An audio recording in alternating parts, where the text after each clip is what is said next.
नमस्कार मित्रांनो, मी आहे प्रवीण राठोड. तुम्ही पाहता आमचं YouTube channel tech Marathi expert. आजच्या व्हिडिओच्या माध्यमातून जालना जिल्ह्यामध्ये या ठिकाणी पीक विम्याची रक्कम मंजूर झालेली. आता यामध्ये बघितलं तर स्थानिक नैसर्गिक आपत्ती अंतर्गत 196 कोटी 95 लाख रुपये या ठिकाणी मंजूर करण्यात आलेले. त्याचबरोबर काढणी पश्चात नुकसान भरपाई अंतर्गत 66 कोटी 44 लाख एवढी रक्कम मंजूर करण्यात आलेली.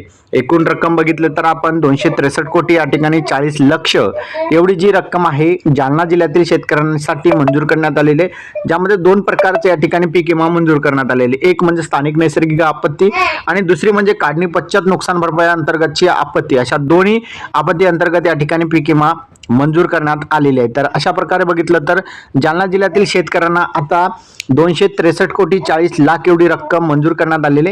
ही रक्कम काही शेतकऱ्यांच्या खात्यामध्ये जमा होण्यास सुद्धा सुरुवात झालेली.